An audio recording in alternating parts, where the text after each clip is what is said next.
Halo, selamat datang di podcast Ngendika, mengobrol inspirasi bareng Naufal Mahadika. Oke, selamat pagi, selamat siang, selamat sore, dan selamat malam buat teman-teman pendengar dan teman-teman pemirsa semuanya di podcast episode 4 kali ini. Kali ini aku di sini nggak sendiri pastinya, akan ditemani oleh narasumber yang luar biasa dan tentunya luar biasa ya di bidangnya. Langsung aja, halo Mas Putu. Putu, ayo. Halo, halo Dika. Oke, gimana kabarnya Putu? Baik, baik deh. Oke, mantap. Ini udah siap banget ya dengan background FEB UB tercinta. Kayaknya membawakan isu-isu FEB yang lagi hangat nih ya. Aduh, Jadi, harus itu, harus. oke, langsung aja nih ya, tanpa panjang kali lebar. Mungkin bisa langsung aja buat Putu kenalan nih ya, mulai dari nama, Oke, asalnya dari mana, prodi apa, dan mungkin bisa spill juga kesibukan akhir-akhir ini apa, Putu. Silakan. oke, oke.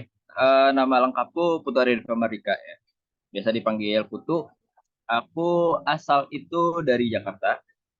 Aku prodinya Ekonomi Keuangan Perbankan. Untuk dibilang kesibukan akhir-akhir ini, ya di lembaga udah pasti udah mau penutupan periode ya. Sebuah lembaga Oh, sibuk. Demis nih ya, LPG Iya. LPG-an ya. Ya, LPJ lah, KP LPJ. Ya, kalau akademik udah fokus skripsi nih sekarang. Oke, ya sama-sama semester akhir ya. Dan kebetulan Iya. nama kita agak sedikit kemiripan ya, sama-sama Iya. Mahardika Mahardika nih. Oke, langsung aja nih ya. Apa sih background ataupun amanah yang sedang dijabat oleh Mas Putu ini ya? Oke, langsung aja nih. Mungkin bisa di-spill Hmm. dari Putu ini lagi ada amanah di lembaga apa? Kemudian aktivitasnya ngapain aja sih Putu? Silakan. Oke, oke. Oke. Untuk periode ini, periode tahun 2022, aku diamanahkan jadi pemimpin umum di Lembaga Persis Mahasiswa Indikator. Berkedudukannya udah pasti di FEBUB. Kalau dibilang tugas apa, tugasnya ya udah pasti mengawas juga, mengawas teman-teman komisionaris indikator dan juga ikut membantu dalam memproduksi produk jurnalistik kayak gitu. Oke, jadi yang berminat ataupun pastinya tertarik di bidang kepenulisan jurnalistik gitu ya, pasti harus banget gitu ya. Yang belum join nih buat teman-teman maba 2022 bisa banget oprek di tahun depan ya, oprek lagi ya Putu ya. Boleh boleh. Oke, langsung aja mungkin terkait tugas dan juga peran nih di KMFBUB itu sebenarnya Hmm? LPMF itu kan ada sendiri ya, jadi kan LO, Ya. LSO dan LPMF ya. Kalau teman-teman KMFBUB pasti tahu. Nah ini mungkin bisa dikasih sedikit gambaran itu gimana dan fungsinya mungkin apa sih gitu? Apa hubungannya Hmm. sama BEM sama DPM? Ada nggak hubungannya gitu? Oke oke. Sebenarnya singkatnya bisa dilihat kalau di handbook ya, mungkin di handbook itu juga seharusnya ada juga grafik atau chart soal struktur KM. Jadi ntar paling atas itu ada Mumpep, ke bawah tuh ada BEM, ada DPM, ada LO, ada HMD kok, ya kalau nggak salah.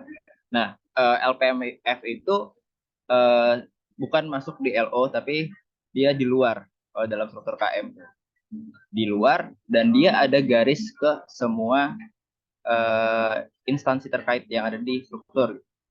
Jadi kenapa kita ada sorry berisik ya?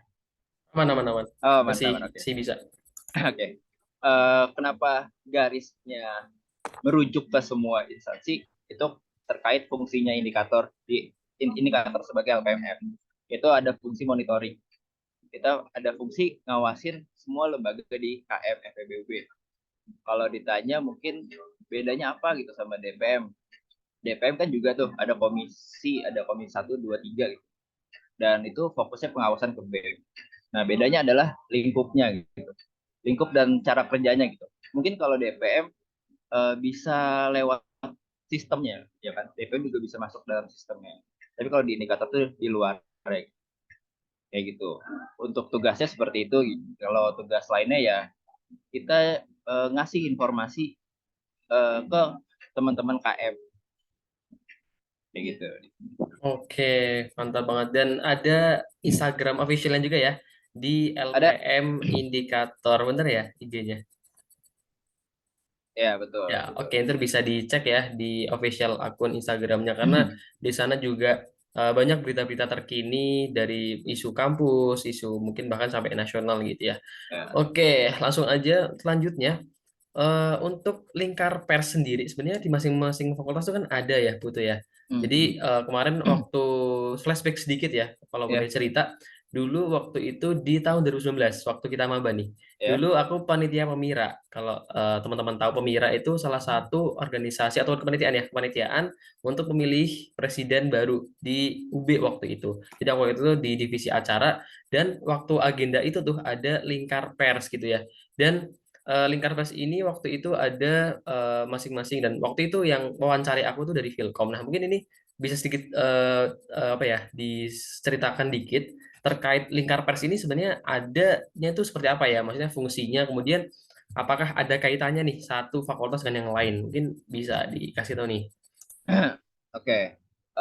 Untuk seperti kayak aliansinya ya, aliansinya itu ada nama organisasinya itu PPMI, Perhimpunan Pers Mahasiswa Indonesia. Itu tuh udah lingkupnya tuh udah nasional. Cuman eh, bagian kecilnya itu Dewan Kota. Jadi ada Dewan Kota Malang gitu. Dan indikator itu lembaganya menjadi anggotanya juga gitu.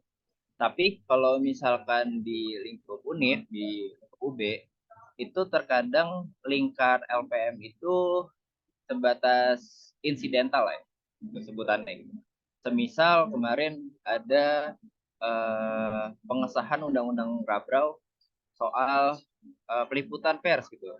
Nah, itu LPM di semua UB kita berkumpul, kita rembukin itu undang-undangnya. Undang-undangnya udah sesuai belum sih sama kode etik gitu. Sudah sesuai belum sama cara main pers dan ya sebagai miniatur negara ini di kampus ini udah ideal atau belum. Nah, diskusinya itu ada. Jadi ya mungkin tadi dulu ya mungkin dulu di Pemira juga ada gitu, yang berkaitan gitu, yang harus ada diskusi gitu sama lingkar LPMUB itu emang ada. Oke, untuk lingkar persnya ternyata ada dan insidentil gitu ya. Maksudnya misalkan ada beberapa pengesahan pertor, peraturan rektor, dan mungkin ada hal-hal lain yang urgent. Nah, mungkin terkait isunya nih, kan isu kita dalam artian pers di indikator ini kan fokusnya ke KMPUB. Nah, apa ada nggak sih misalkan nih ada isu di kampus? Kan kemarin ada kampus elit parkir sulit itu kan kampus isu kampus ya, maksudnya semuanya itu nggak cuma FEB yang ada kendala dan itu kan isu DPM FEB ya kalau nggak salah DPM UB bahkan nggak cuma DPM FEB aja. Nah ini mungkin ada nggak sih kayak konsolidasi atau mungkin goreng bareng isunya gitu atau gimana dalam artian apakah ada hal yang mungkin disamakan isu-isunya atau menyesuaikan masing-masing fakultas nih kebutuhannya? Oke, sebenarnya fungsi lingkar LPM atau perhimpunan pers itu eh, ya ada salah satunya itu keunggulan fiturnya adalah kita bisa tukar informasi bareng gitu. Kita tiap LPM bisa saling tukar informasi, bisa juga rembukin masing-masing gitu. Kita rembukin bareng-bareng masing-masing isunya itu ada. Eh, jadi untuk pertukaran isu itu ada gitu. Cuman balik lagi untuk produk jurnalistiknya itu dikembalikan ke masing-masing LPM, masing-masing kebijakan LPM. Apakah mau mengeluarkan soal isu yang udah kita sharing bareng-bareng itu diserahkan kembali. Gitu. Lanjut ya mungkin aku cerita sedikit juga perhimpunan atau lingkar LPM itu bukan sebatas ini aja ya, bukan sebatas buat diskusi atau tukar isu gitu.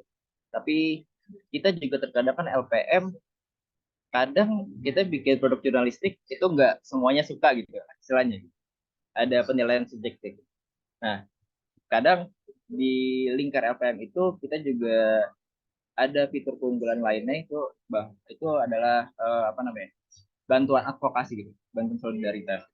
Misal ada LPM yang terjerat hukum atau dibekukan, itu kita ada solidaritasnya. Kayak gitu. Oke, jadi ada semacam kekeluargaan di sana ya, dalam artian rasa memiliki atau sama lain. Mungkin ketika ada sesuatu yang mungkin bisa diperlukan, tadi insidentil ya, karena ada beberapa hal yang mungkin perlu didiskusikan kayak gitu ya. Oke, terus kemudian berarti untuk isu-isu di kampus, kemudian isu-isu ini sebenarnya memang produk dari jurnalistiknya masing-masing fakultas punya otonomi sendiri ya, kayak gitu ya. Mungkin kemarin terkait UKT ini, kayaknya kalau UKT itu isu-isu yang setiap tahun pasti ada ya, bantuan UKT, banding UKT. Nah mungkin kayaknya Ya, indikator pasti bahas juga, kemudian juga kemarin terkait pergantian dekan juga mungkin ada, terus terkait parkiran kayak gitu ya. Mungkin isu yang lagi hangat terakhir nih apa nih? Mungkin bisa kasih sedikit apa nih isu yang lagi hangat sekarang di FEBUB ya terutama ya mungkin. untuk FEBUB ya, untuk isu-isu hangat tuh terkadang kita keep dulu, Oh, oke. kita olah dulu. Karena apa ya? Karena kita nggak mau jadi media yang asal ngelempar doang gitu, asal ngelempar Oh, isu gitu. Kita mesti nge-cross check juga gitu. Jadi istilahnya nggak boleh apa husnuzon, bener ya? bener. Seuzon itu yang jelek, Husnuzon. kalau husnuzon itu yang baik. Oh Jadi iya nggak ya, boleh seuzon ya, atau ya, berprasangka buruk. ya itu dia. Kayak misal ada isu gitu, kalau diambil di telinga secara kasar, iya nih salah gitu. Nah tapi nggak boleh kita langsung bilang itu salah, itu nggak boleh. Kita harus cross check dulu. Kita harus lihat eh, dua pihaknya ini apa sih gitu. Dua pihak yang berseberangan nih kenapa gitu, kenapa sampai ada fenomena yang tidak ideal nih apa gitu, mesti kita cross check dulu. Jadi ya itu, kita nggak mau suzon, mesti cross check dulu untuk produk. Oke. Oke, nanti mungkin untuk isu terbaru dan terhangatnya nanti bisa cek di official akun ya. Pasti akan update terus ya, Putu Iya ya. betul. Oke, ini menarik nih ya. Ini mengarahkannya ke official akun ya. Oke, mantap. Langsung aja ya, kita masuk ke sesi selanjutnya. Jadi sesi mitos atau fakta. Jadi nanti untuk sesi kali ini dari aku bakal mengajukan beberapa pertanyaan tentang beberapa isu yang mungkin berkaitan dengan indikator. Nanti Putu bisa jawab ya ini mitos atau fakta dan bisa jelasin alasannya gitu ya. Kenapa ini mitos, kenapa ini fakta. Oke, siap ya Putu ya. Oke, langsung pertanyaan yang Siap siap. pertama. Mitos atau fakta, kalau join indikator itu harus jago nulis. Itu mitos atau fakta? Itu mitos dibilang. Oke, mitos. Nama tuh. Ya, kayak tagline tagline kalau mau open recruitment magang tuh kita selalu ada tulisan eh, hanya untuk yang berani dan mau belajar. Kayak di background kamu ya kayaknya ya? Ya, Background. kayak di background itu. Jadi itu sebenarnya background open recruitment magang. Oh, iya. Tagline-nya itu, tapi itu bukan sekedar tagline doang gitu. Cuman modal untuk masuk indikator ya intinya itu aja gitu. Hanya niat aja, niat dan bagaimana individu mahasiswa ini mau belajar gitu. Karena kan jurnalistik ini kan nggak diajarin ya di fakultas ekonomi, kan itu udah beda field sendiri kan, udah beda field sendiri. Udah pasti orang-orang yang masuk tuh berangkat dari nol gitu. Misalkan jago nulisnya dia sering bikin tugas, sering bikin karya ilmiah, tapi itu belum tentu sesuai dengan kaidah penulisan jurnalis.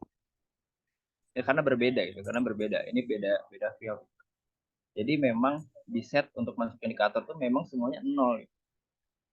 Memang itu wajar, nol nggak bisa apa-apa itu wajar. Makanya kita belajar bareng-bareng ya. Aku pun jadi pemimpin umum, jadi ketuanya itu bukan jadi sosok yang paling jurnalistik gitu di FEB, itu enggak juga gitu. Tapi ya udah, kita saling belajar. Aku pun jadi angkatan terakhir, aku jadi ketua, aku juga masih belajar gitu sama angkatan bawah, sama angkatan mungkin magang yang punya insight lebih baru, itu juga bisa belajar. Jadi eh, nggak ada senioritas gitu, karena emang nggak perlu juga senioritas. Tapi dengan nggak adanya gap itu, ya jadinya kita saling sharing bareng gitu. Kayak gitu. Jadi mitos ya, nggak perlu jago nulis. Oke, mitos. Dan eh ini ya, apa untuk join ini sebenarnya kalau teman-teman yang suka curhat curhat di status gitu ya, mungkin curhat di story ya kan, daripada tidak tersalurkan mungkin bisa ditulis di indikator ya, karena sebenarnya setauku ya, mungkin bisa klarifikasi, itu tuh ada kode etik nggak sih, jurnalis itu ada kode etik, ada istilahnya tuh etika-etika yang nggak boleh dilanggar gitu ya. Misalnya status kan ya udah kita langsung asal pasang story gitu kan, kita nyindir orang gitu kan, kesel lagi sama orang gitu kan, itu kita bisa upload story. Dan sebenarnya kalau dijelasin kan ada kode etiknya, mungkin itu bisa kali ya yang suka curhat di medsos gitu ya Putu ya. Iya iya benar-benar. Kayak curhat curhat tuh bentuknya kan masih subjektif ya, masih penilaian Ya. subjektif gitu. Jadi kalau di jurnalistik bagaimana subjektifnya itu jadi objektif. Tuh, fungsinya di Ah, situ. oke. Dan ada kode etik juga ya di sana ya, pasti diajari kan ya Putu ya. Oh iya ya. Jadi salah satu sifat indikator tuh kita nyebutnya indikator tuh lembaga pers yang semi profesional.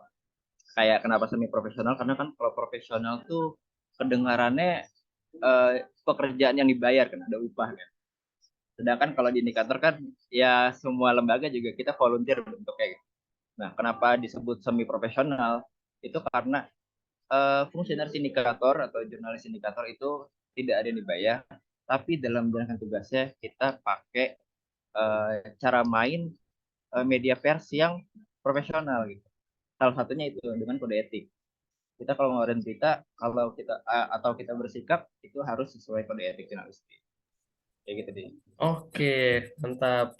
Jadi pasti juga teman-teman kalau misalkan join pasti diajarin juga ya bagaimana suatu isu ataupun suatu opini itu tidak menjadi subjektif gitu ya, tapi bisa Oh menjadi ya, objektif. ya Oke, pasti. menarik, menarik, menarik. Oke, lanjut pertanyaan selanjutnya.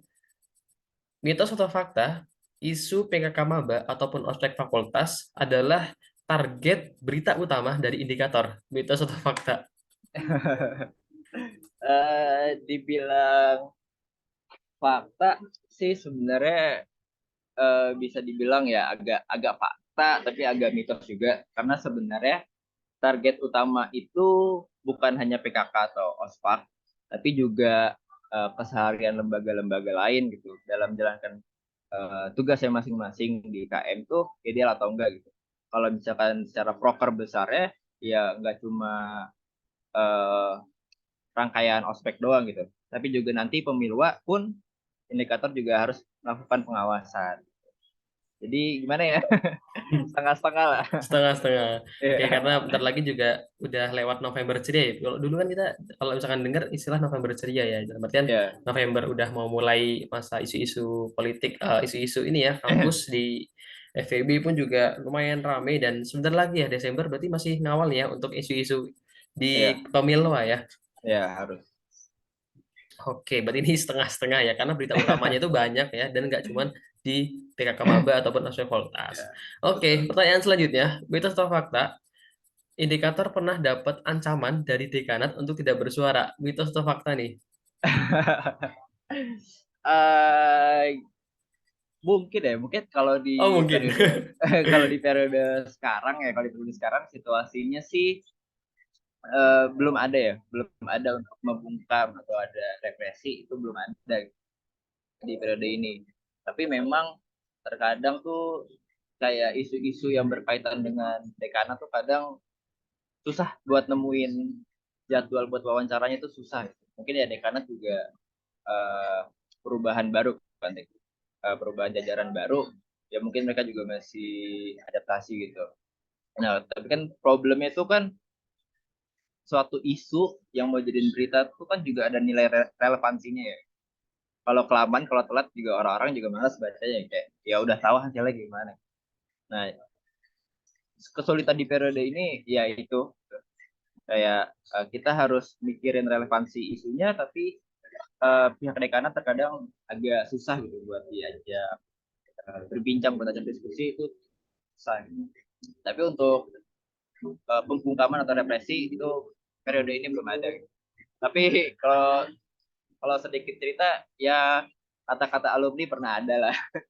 Cuman ya di masa lalu mungkin memang masih kurang terbuka, kurang kooperatif.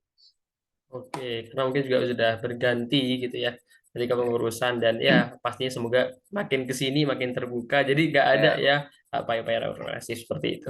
Oke, lanjut. Untuk pertanyaan selanjutnya, mitos atau fakta? Konten yang dicari tim jurnalistik adalah konten yang kontroversial dan sensasional. Mitos atau fakta nih?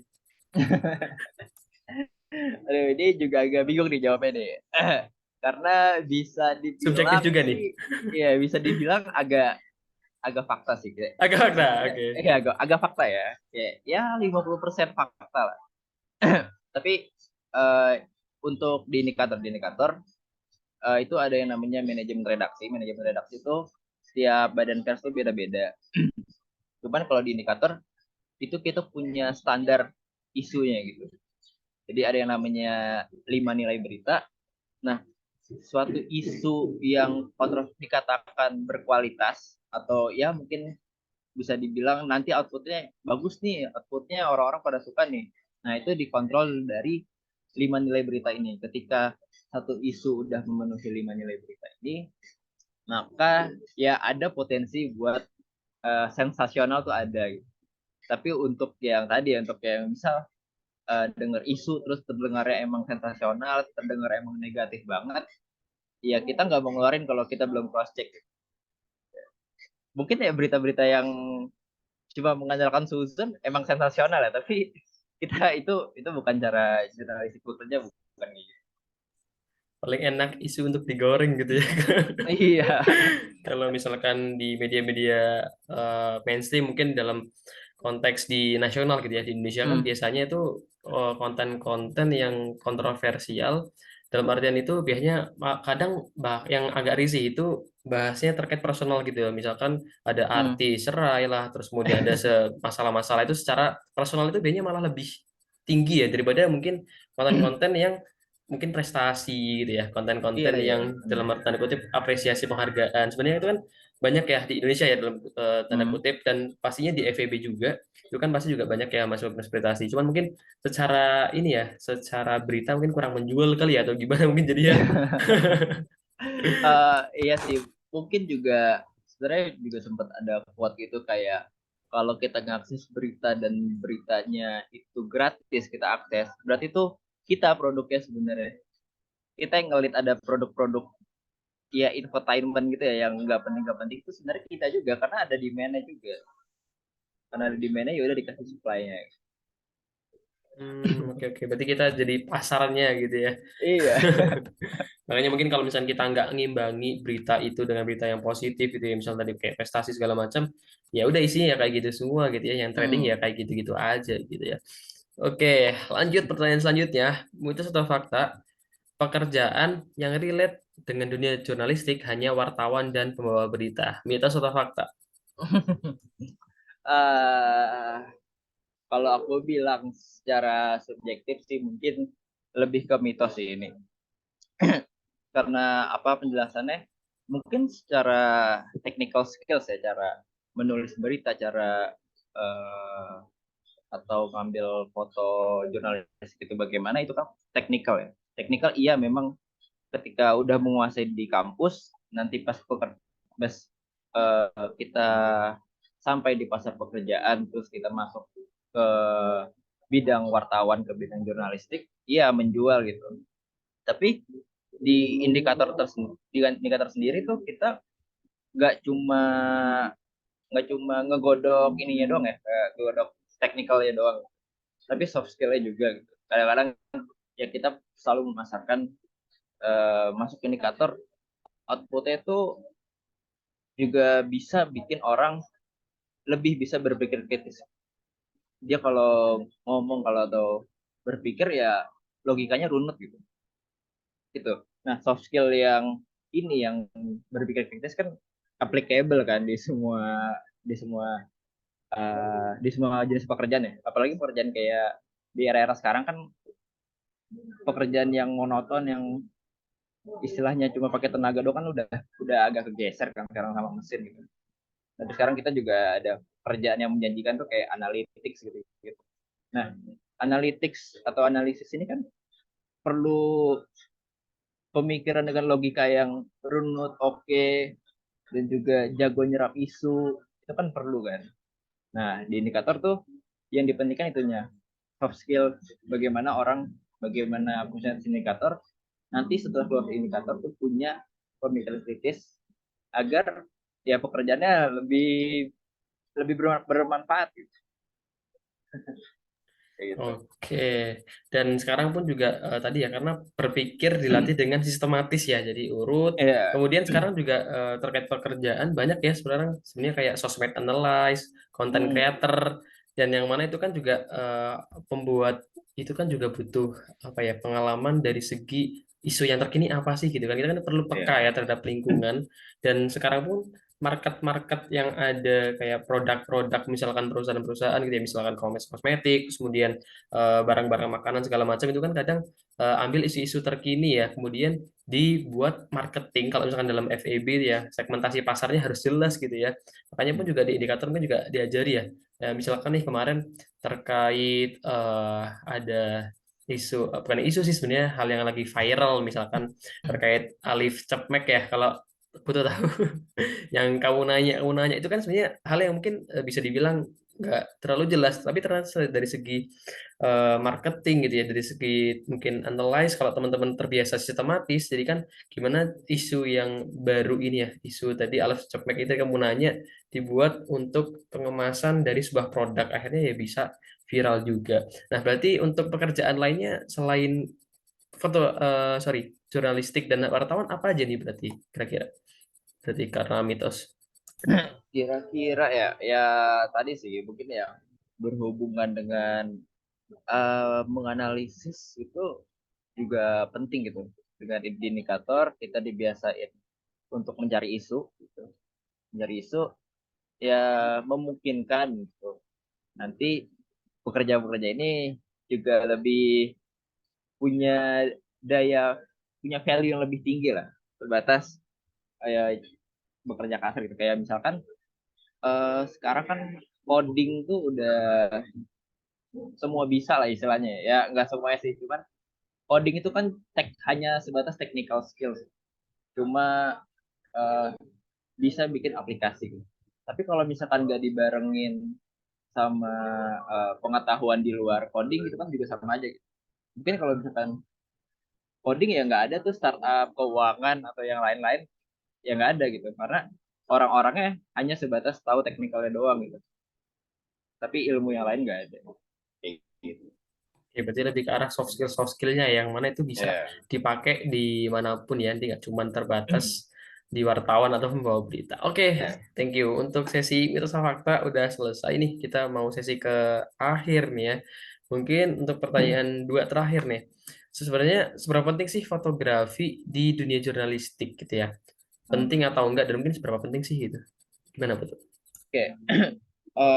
Fotografi itu sebenarnya ilmu yang bercabang gitu. Jadi ada fotografi yang pure yang murni, tapi untuk di jurnalistik juga ada keilmuannya fotografi jurnalistik. Nah, dibilang seberapa penting, sebenarnya penting banget karena foto tuh juga bisa membantu orang saat membaca berita tuh membayangkan keadaan yang sebenarnya, bisa kelihatan gitu.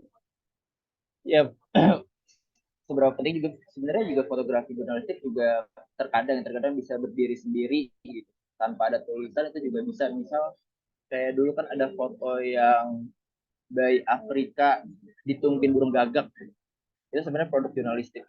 Itu sebenarnya tanpa tulisan pun orang-orang udah tahu gitu, kondisi di negara tersebut tuh sekeras apa gitu, sampai ada bayi yang meninggal gitu, kayak gitu. Pentingnya dibilang penting ya penting banget fotografi di bidang jurnalistik juga. Oke, karena satu gambar itu bisa mungkin bisa menceritakan ratusan jutaan kata-kata gitu ya, mewakili, karena satu Ya, gambar ini bisa masing-masing perspektif itu kan ceritanya masing-masing gitu ya. Tapi ya terkadang betul. juga yang di media, Pak, tapi sayangnya kadang beberapa itu misalkan dalam artian kemarin nih misal gempa Cianjur gitu ya, kita tuh ngefotonya itu bagian-bagian yang sekiranya itu yang tidak boleh difoto atau salah, sehingga kita menimbulkan salah paham gitu. Kadang ada ya. Jadi di dalam dunia fotografi itu kan seperti itu ya. Jadi ternyata penting, cuman hati-hati ya dalam Iya, menggunakannya. betul betul. Oke, mungkin terakhir nih ya, dalam artian di generasi milenial atau generasi Gen Z gitu ya, yang mana tadi terkait konten kreator segala macam, data analyze segala macam kan sekarang udah makin masif ya di dunia digital. Nah, mungkin dari Putu nih ya, mungkin sebagai orang awam yang ingin mencoba untuk menulis dalam artian ingin seperti yang sesuai kode etik ataupun sebagai penulis yang baik di offline secara langsung ataupun di dunia digital tuh gimana sih? Mungkin bisa ceritakan untuk awal stepnya Oke, sebagai akhir itu nih. modal utama ya kalau di indikator itu memang dibiasakan orang-orang itu membaca dulu baru menulis. Kita melihat karya orang lain dulu gitu. Kita lihat cara penulisannya gimana sih gitu. Eh, apa sih yang bisa kita apa sih yang bisa kita pelajarin. Jadi memang diutamakan sebelum menulis ya membaca tulisan orang lain dulu, tulisan dari media lain dulu gitu. Baru nanti diterapkan gitu. Nah, kalau misalkan langsung ditarik ke gimana sih indikator tetap eksis gitu misalkan sekarang di era digital gitu. Ya tadi kayak indikator juga punya uh, alat sortirnya buat ngasih isu-isu, ada yang namanya lima nilai berita. Nah, lima nilai berita itu juga ada unsur-unsur apakah isu ini sebenarnya populer, apakah isu ini sebenarnya relevan. Ya pasti ya kayak startup-startup sekarang kan yang tumbuh ya yang diperlukan, sama juga kayak produk jurnalistik. Produk jurnalistik yang ramai ya yang demand-nya ada dan memang sekiranya urgensinya buat dikeluarkan itu tinggi kayak gitu.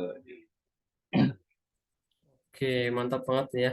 Ini berarti terkait urgensi, kemudian kebutuhan, dan mana ini mengandung 5 nilai berita gitu ya. Oke, konkret banget.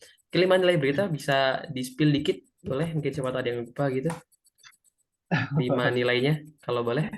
Lima nilainya yang ini aja ya eh, yang paling pentingnya ya yang Ya, paling penting silakan. menurutku itu ada yang namanya relevansi itu ya dilihat suatu isu ini kira-kiranya kalau nanti beritanya keluar itu orang-orang masih butuh nggak sih ya gitu masih butuh nggak sih ini. Terus yang kedua juga yang menurutku paling penting itu ada yang namanya human interest. Human interest itu bagaimana isu ini bisa nyentuh hati para pembaca.